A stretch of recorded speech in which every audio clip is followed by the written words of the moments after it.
عرض سلام خدمت تمام همگروه های عزیز. امروز اینجا اومدیم دوستان برای تست سیستم بست اکسپلور 2018.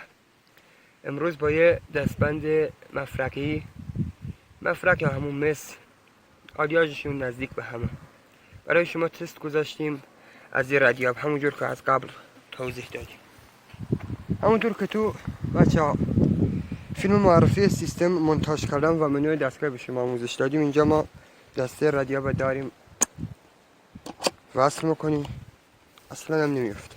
3 تا آنتنا صورت موازی کنار هم هستن، اینه مونتاژ که کردیم. آنتنا میکشیم بیرون به یک حد. خب اینجا گزینه پاور را میزنیم،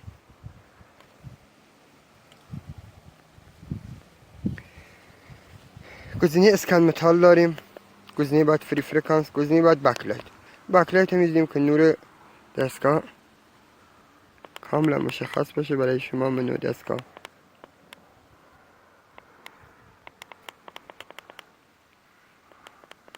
خب چند ثانیه گزینه اوکی نگه میداری، برمیگرده عقب. خب حالا رو گزینه اسکن متال، منوی دستگاه، گزینه اسکن متال، اونم شارژ دستگاه است. اسکن متال اوکی میزنیم، مشخص تو فیلم. گزینه گولد داریم، سیلور، کوپر مس یا همون مفرق، فرق نداره. خب این اوکی میزنیم. دوستا قبل از اینکه شروع به ردیابی کردن، حدوداً 30 ثانیه تا 1 دقیقه سر آنتنای و محیطی که شما میخواید برای کاوش برید، سر آنتنای داخل خاک فرو ببرید. دوستای زیادی میان پی وی سوال میپرسن، به مدیریت گروه سوالات زیادی انتقال میدن که چگونه کار با سیستم ردیاب انجام میدیم. بچه همیشه شما غرب به شرق به این حالت قبل از اومدن به محیط واقعی، دوستای عزیز، چند روزی 20 دقیقه، 5 دقیقه، 10 دقیقه بنا به سلیقه خودتون ردیاب بالانس تو دستگاه تست کنید، یعنی با بدنتون مچ بشه. اگه شما دندان پر کردید یا پلاتین تو بدنتونه، شما میتونی با یکی که زغال که میذاری کف دست و متصل به دسته نگه دارنده ردیابی کنید که او دیگه مشکلی برای شما پیش نمیاد. یا اگه گروه خونی شما منفیه، باقی خیلی از اپراتورها میگن گروه خونی مثبت خیلی بهتره، گروه خونی شما منفی، از این دستکش استفاده کنید. همین به این حالت سر آنتن میاد پایین برای صفر کردن یا همون گزینه زیرو در خیلی از دستگاه. به این حالت خب نگه میداری، به این جهت میزنی. اجازه به ردیاب بدید ردیابی کنه. ممکنه در یک منطقه شما چند تا فلز داشته باشی از همون فرکانسی که بهش میدید. خب حالا دوباره صفر میکنیم، رو به رو.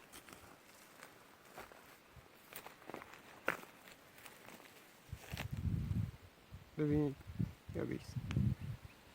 حالا از یه جهت دیگه تمش ثابت باشه، آرامی ردیاب میره به سمت چپ بنده. حالا می رو به رو وای میسی به سمت دیگه، ببینید با قدرت میاد به سمت. حالا ما اینجا یه هدف مد نظر مانه. خب شما حداقل 10 متر از اون نقطه که گرفتید به همون خط یا میری پایین یا میای بالا، شما میدونید. بیا شما حالا مثلا 10 متر، حالا اینجا فضا نیست، مثلا نزدیک جاده فضای خوبه، مثلا شما میای 10 متر پایین، اون نقطه اول بگیر اونجا کنار اون سنگ، مثلا الان یه 4 متریه، مثلا شما 10 متر فاصله میای دوباره بیای میزنه. حالا شما میای پشت نقطه اول با وجود باد شدید هم باز میخطی. حالا شما این دو نقطه داری، توی دو نقطه شما ردیابی کردید. بنابر اینه که این دو نقطه نگاه کنید به صورت این سر پیکان به جلو اشاره میدید، یعنی شما برو به سمت جلو خیلی آروم میاد، شما آروم با ردیاب خیلی آروم. این هم دوستان نه تو 10 سانتی نه تو هم فلز قدیم دارم، آلیاژ قدیم دارم، نه اینکه بگی شما بگی فلز استیلام، و هم این نیست که شما بگی تو باغچه تست شدم. شاید خدای نکرده خیلی از دوستان فکر کنن کلاه برداری باشه، نه، حالا شما ببینید ما چه مسافتی میریم. رادیو با قدرت ببینید بدون اینکه کوچکترین تکانی بخوریم همون خط اول میگیره. شما چند متر اومدی دوباره رادیو به صفر کن که این بازم میزنه اونجا. بله ببین همین خط دوباره میزنه. شما میایید همین پایین اینجا دوباره بازم همینجا یک کمی میرون با باز. خب شما حالا بیا با ما همین پول اینجا بود.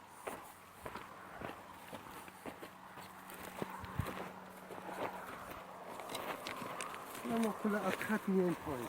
این مسیر میایم پایین ببینیم کجا میزنیم.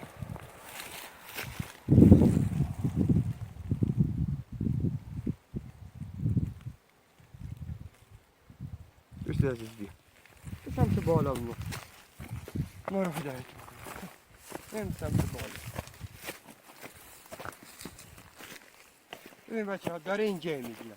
با وجود این که من دستم به سمت بالا میبرم اما بازم اینجا میگیرم.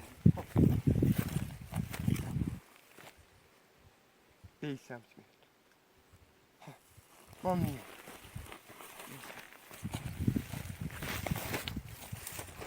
بازم اینجا میگیرم. خب ببینیم چند میکنیم. اینجا اونجا وایس. چرا دوستان صرف میکنی رادیو؟ بله یا به سمتی که ما اومدیم. حالا بازم ما بیاییم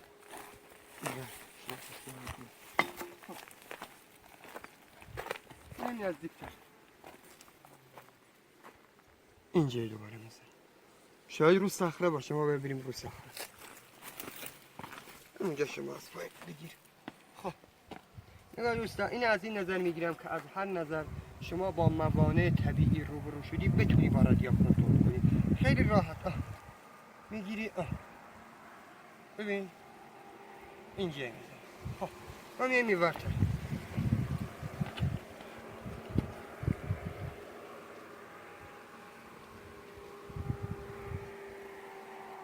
بازم به سمت راست من. خب اینجا میگیری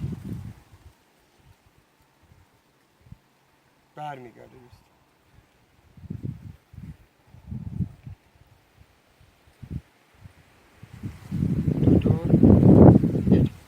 حدوداً 2 دور برمیاد 1 دور برمیگرده یعنی حدوداً این هولوش 1 متر.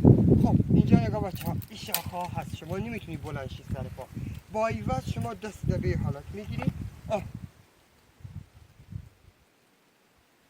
1 2 این دقیقه دارن رو هدف 3 4 میره 1 2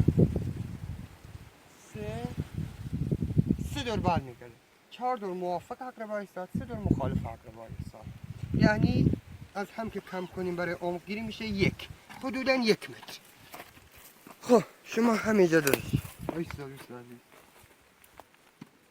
تمام متری بیارم نمیده چی بیارم.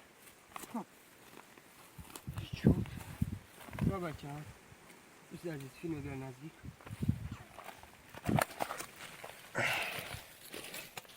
ما اینجا یه فلز گذاشتیم زیر صخره. فلز شما نگاه کن یه دستبند مسی حدودا 6 سانت. خب همین اینجا نگاه داریم کنار رادیو بیایم متر بزنیم. شما اینجا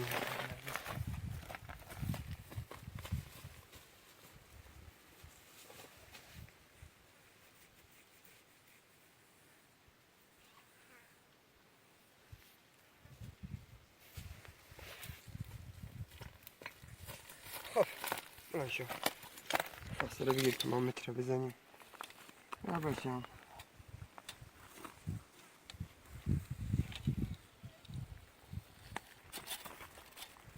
دقیقا از زیر سنگ تا اینجا حدودا ما کجی مترم حساب کنیم حدودا تو فاصله 1.5.